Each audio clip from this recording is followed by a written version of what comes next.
Salut tout le monde, salut très chers collègues, salut très chers abonnés.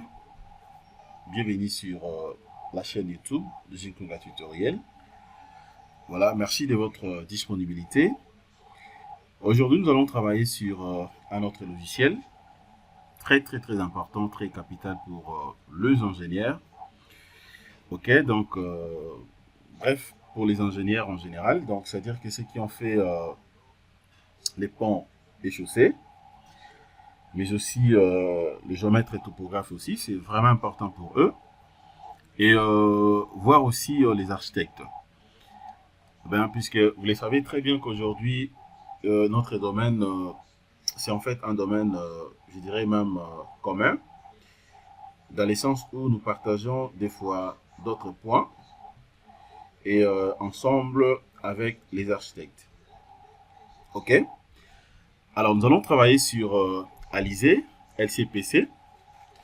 C'est un logiciel important des dimensionnements des chaussées. Donc, à travers ce logiciel, vous avez donc la possibilité de faire les calculs des déflexions et des sollicitations internes dans les structures des chaussées.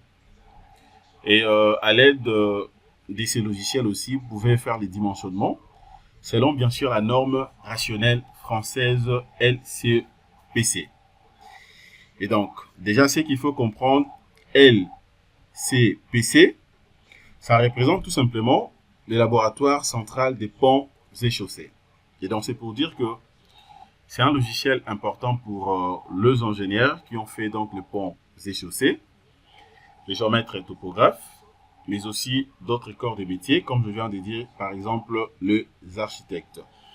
Je sais que vous allez me poser un peu de questions pour savoir pourquoi je suis en train d'évoquer les architectes là-dessus. Eh bien, c'est juste pour que vous puissiez être informé qu'il y a des architectes qui manipulent un peu bien aussi les logiciels des ingénieurs, tout comme il y a aussi les ingénieurs qui tracent très bien, comme les architectes. Alors, avant même d'évoluer, j'aimerais beaucoup plus peut-être poser une question que vous allez peut-être me répondre. La question est de savoir pourquoi les architectes ne sont pas deux ingénieurs. Ça, c'est une question que je pourrais mettre, je mets en fait à votre disposition. Essayez un peu de donner peut-être vos points de vue dans les commentaires. On pourra donc échanger sur plusieurs sujets.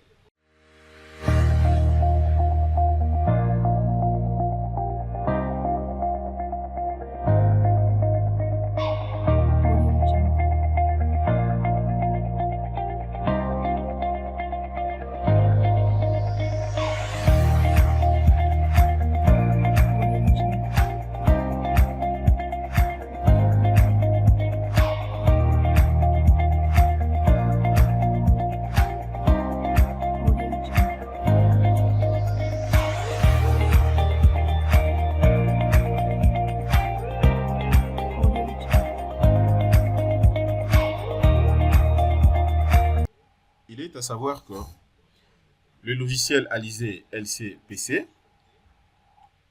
va vous aider de manière à ce que vous puissiez bien dimensionner vos chaussées et aussi avoir quelques analyses à ce qui concerne les déflexions de vos chaussées. Mais aussi à travers ce logiciel, vous serez donc à mesure de bien gérer les différentes sollicitations internes, bien sûr dans les structures des chaussées. Ça dépend du type de structure. Bien sûr pour les chaussées souples, chaussées rigides, ainsi que d'autres types de chaussées. Alors, je reviens un tout petit peu par rapport à la question que je vous ai posée au début. Pourquoi les architectes ne sont pas deux ingénieurs? Alors, en entendant que vous puissiez aussi me répondre par rapport à ça, mais comprenez seulement que le chemin des architectes et deux ingénieurs, en réalité, se croisent toujours, car ils se complètent et s'entraident en cas, bien sûr, des besoins.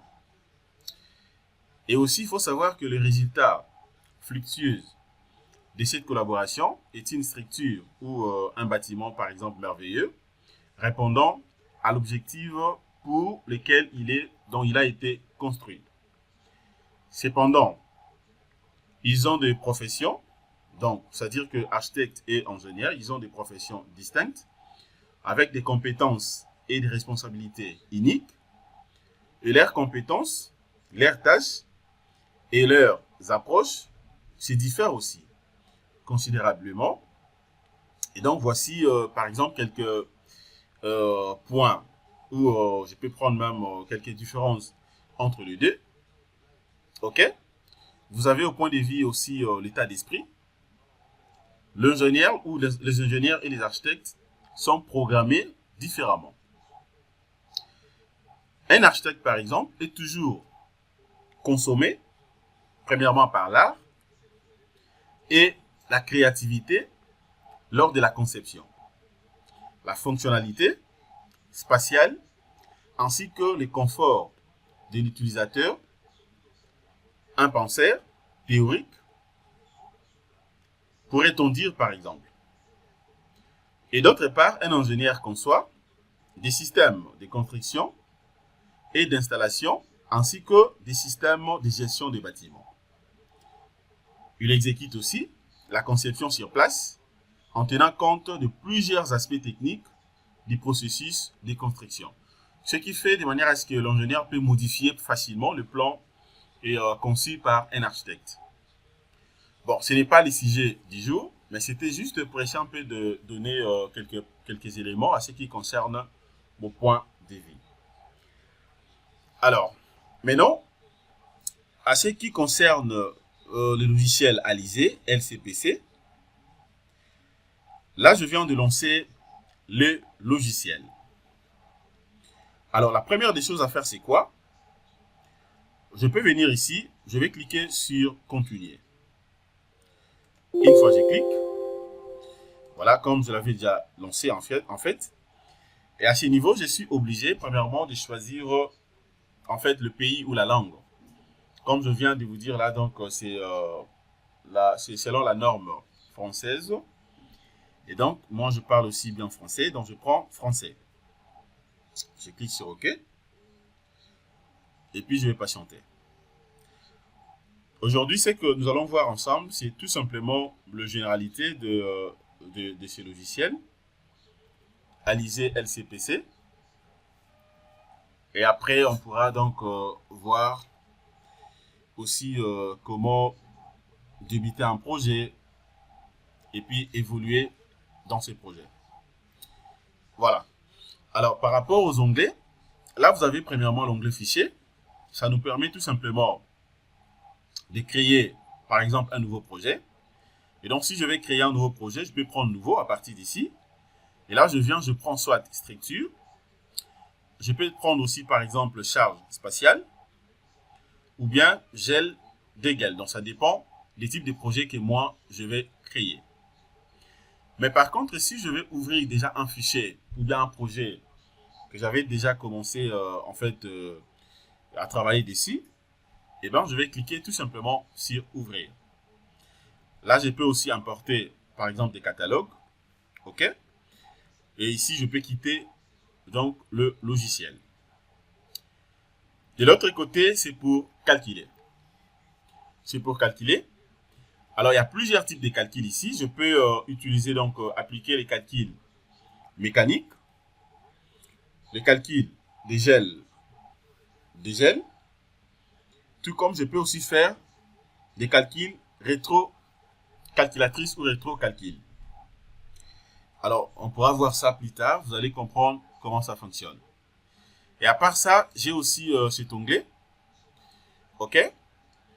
Valeur admissible. C'est-à-dire, à ce niveau ici, je peux définir par exemple les trafics. Les trafics donc de la chaussée qui peut être cumulé. Ok, donc il y a plusieurs méthodes que je peux utiliser ici. Soit je prends la méthode de moyenne donc journalière annuelle. Ok, je peux fixer également le taux de croissance de la géométrie, communément appelé taux de croissance géométrique en pourcentage. Je peux utiliser aussi les taux de croissance d'accroissement arithmétique, toujours en pourcentage, et aussi la durée donc des services par année. Et comme vous le savez très bien, quand on dimensionne une chaussée, donc ça dépend donc de l'année qu'on peut octroyer une chaussée. Donc tout est déjà donc bien dénommé par la norme utilisée. Mais avant d'évoluer, déjà il faut comprendre qu'à présent, donc le présent logiciel pourra nous aider dans les cours d'entretien des routes. OK? Et donc, conformément au programme justement de l'enseignement en vigueur, par exemple, à l'Institut national du bâtiment et des travaux publics, l'INBTP, donc c'est vraiment efficace pour les ingénieurs. Puisque à travers ce logiciel, vous n'aurez pas de soucis pour bien étudier vos projets, rapidement en tout cas. Voilà. Et déjà parmi les paramètres, comme vous le savez très bien, le paramètre indicatif des qualités spécifiques ou des qualités superficielles des chaussées. Voilà, vous le savez très bien, il y a déjà les premiers points, nous avons par exemple l'INI, OK, qui représente tout simplement une coupe longitudinale ou bien transversale d'une chaussée. Vous avez également la rugosité, qui fait allusion donc à l'adhérence, OK, à l'adhérence. Là, on voit soit ce qu'on appelle la macro-rugosité et micro-rugosité. C'est très très important. Vous avez aussi l'imperméabilité et la dégradation des surfaces. Dans tout ça, on pourra voir comment appliquer cette notion ici. Vous allez voir que c'est vraiment important.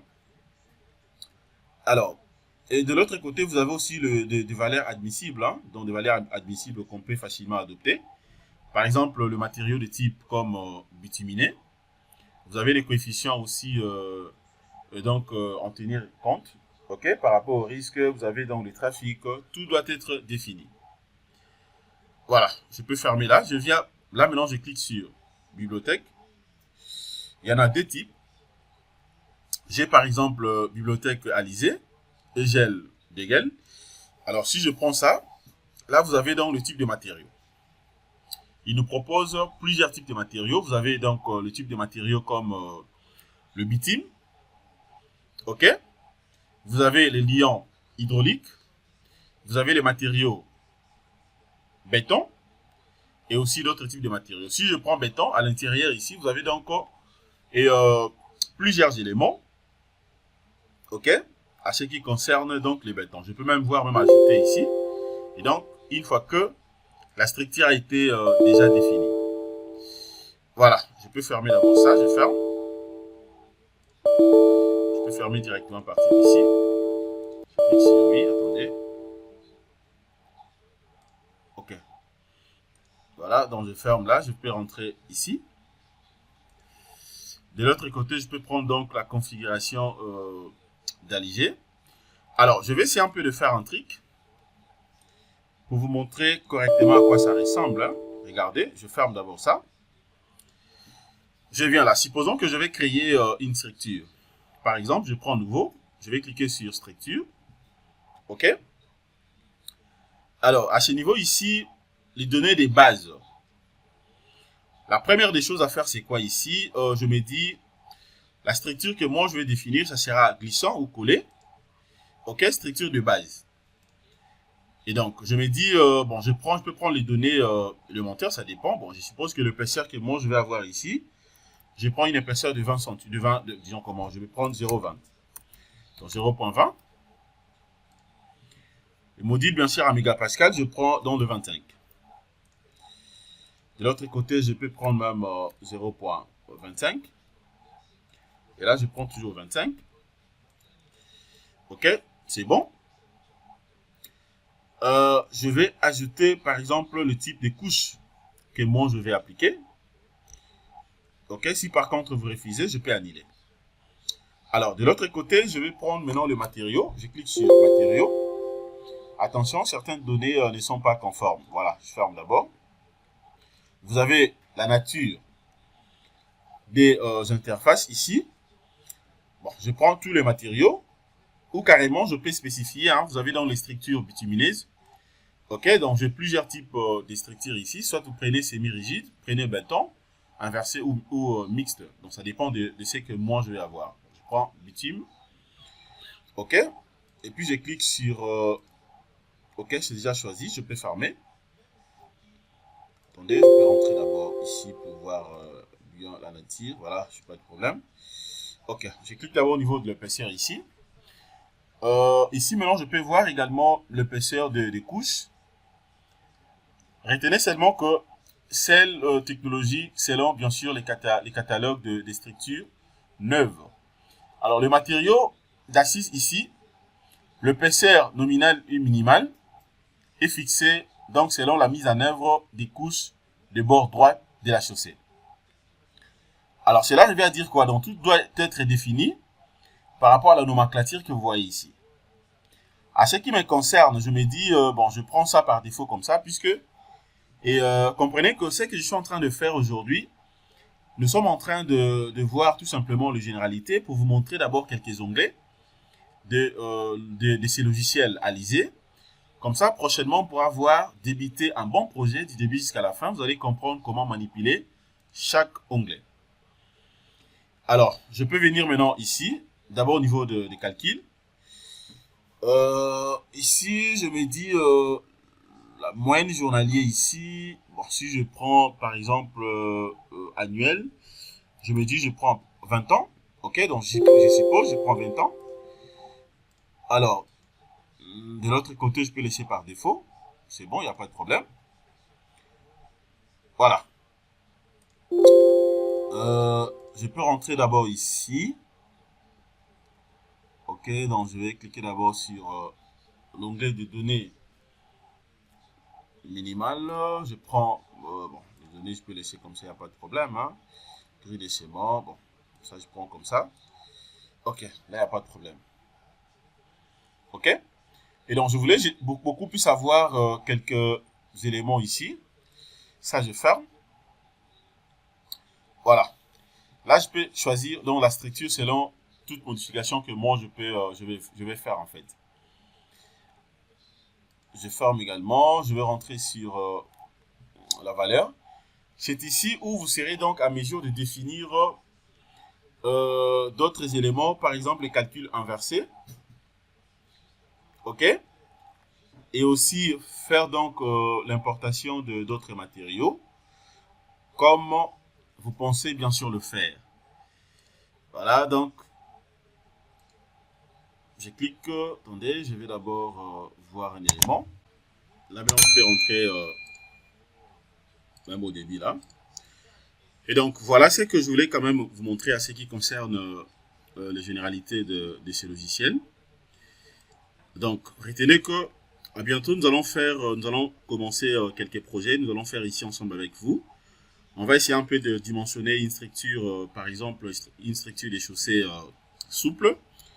Je pourrais vous montrer également comment dimensionner une chaussée rigide et aussi analyser d'autres éléments.